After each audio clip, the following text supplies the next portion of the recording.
Sixer Nation, what is good? Welcome into Philly Take with RB. Like this video, subscribe to the channel, help us get to 40K. We're live every game, pregame, live game, postgame. We've been dropping these videos, giving you as much coverage as we can, despite the annoyance here early in the season, not having your top two players and, you know, all the hype built around this team. It has been frustrating for everybody. I completely understand that, but thank you for continuing to support this show. We have a new update on Joel Embiid, when he could potentially return, and I guess what the next step is in the plan, right? We keep hearing the plan.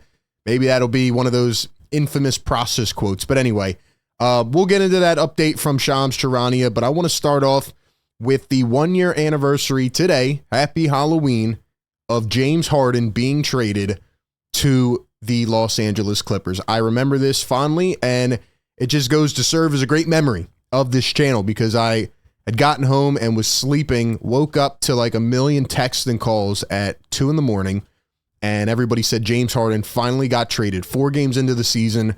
I got up, I did a live stream before any major network could at 3 in the morning. It went to 4, and I think we had like thousands of people in the chat calling in. It was an insane night, and what a stream that was, one of the best ever. But who won the trade?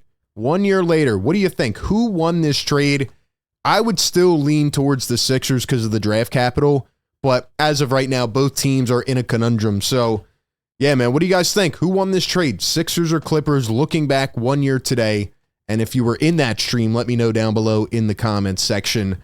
Couple things from last night, because I don't want to talk about that game ever again. It makes me want to throw up just thinking about it. The Sixers get ousted by the Tobias Harris Detroit Pistons in his return to the Wells Fargo Center. They get embarrassed, right? It was a 10-point game, but it felt like a 50-point game. I don't want to watch that film. I don't want to look at the box score ever again. Sixers are 1-3. Couple bright spots from last night. Jared McCain was one. Here's what Tyrese Maxey said about Jared McCain. Quote, Jared was good. He fought his tail off offensively and defensively. I told him to be ultra aggressive. We've seen the flashes in camp. We've seen the flashes in pickup. I've been in that spot before. And that's coming from a guy, you know, who still felt he had a lot to prove as a first-round pick. Tyrese Maxey was great last night, but, you know, going to need more from this team. This team, even without Joel Embiid, was supposed to be competent. This was what they kind of planned or built this team for, and they've just been awful without Joel Embiid, and, again, just proves his MVP case even more. But I guess I'm going to start the Jared McCain agenda now. I'm ready to play McCain 25, 30 minutes a night based on what I've seen, his aggressiveness, just his ability to use his body to get to the rim, his shot ability. He's probably the best three-point shooter on the team right now, maybe Maxey, but outside of him, Jared McCain has been showing so much potential, and it feels like Nick Nurse has been staying away from the young guys early in the year. Stop me if you've heard that before about a Sixers coach not wanting to play young guys, but you know, Ricky Council, Jared McCain, if these other vets are not going to produce, and I get it, it's early, and the role players are playing outside of their roles, right? When Embiid and PG get back, it's going to look completely different, and, you know, they'll be able to maximize their abilities more, kind of like a Kelly Oubre, right, who's struggling, you know, trying to step up and be that guy. But they need to play better even without Embiid because we know there's going to be a lot of opportunities without him, and Jared McCain is deserving of more minutes. He should continue to play. So let me know what you guys think about that. But all right, let's talk about Joel Embiid. Newest update as of today on SportsCenter from Shams Charania. Let's take a listen. About the Sixers' plan for Joel Embiid. Ryan, we've got some more answers on this show about Joel Embiid's status. I'm told he is essentially in the ramp-up phase of his return process, of his debut process. He has completed, from what I'm told. What really gets me right there is he says, we have new information, as if they have not put out this update the last 4 days. Okay, go ahead. Multiple 5-on-5 scrimmages in recent days. And so the Sixers want to make sure, from a conditioning perspective, his knee, his body is 100% before he makes it back out on the floor for his debut.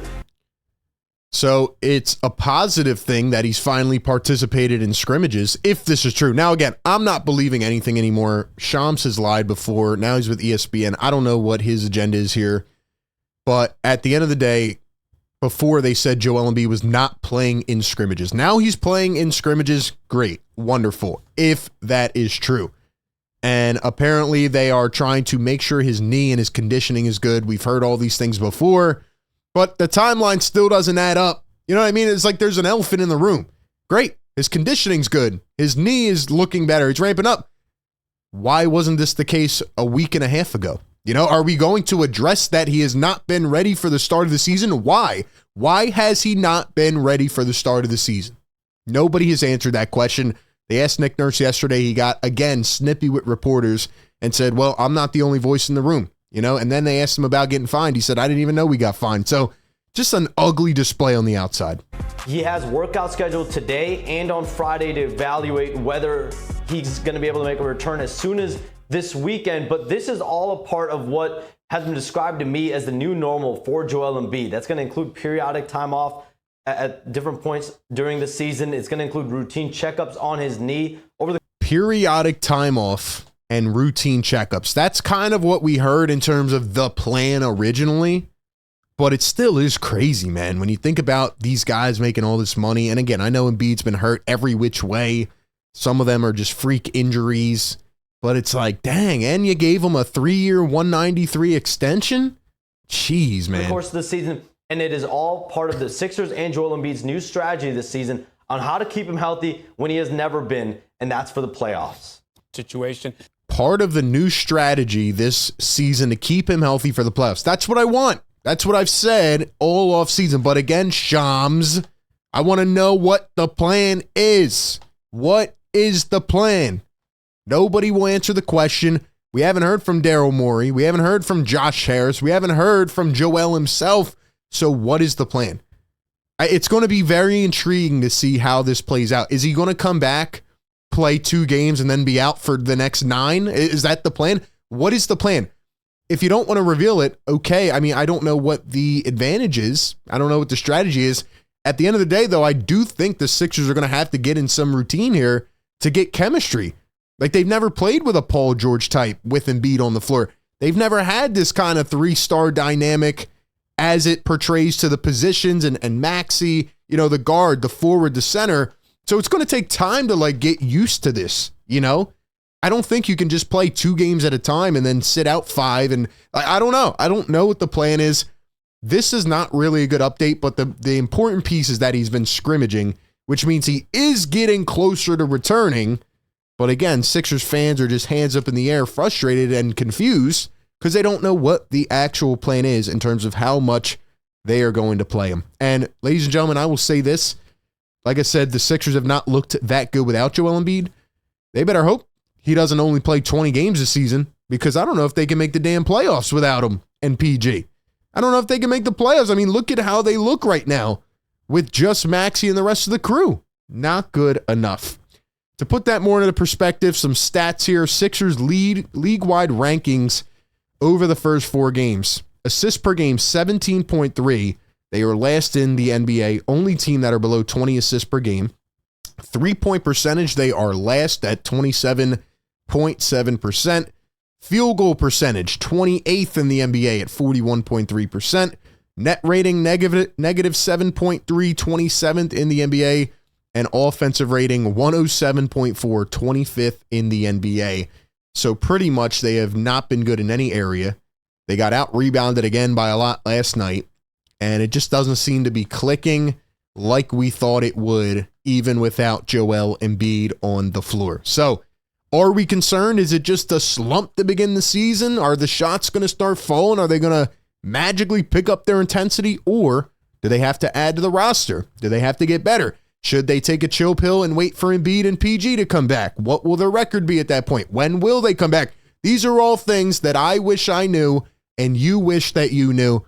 But for now, I guess we just have to take their word for what it is and just go from there. I mean, this has been, again, in Sixers tradition, one of the craziest starts to an NBA season that I've ever seen.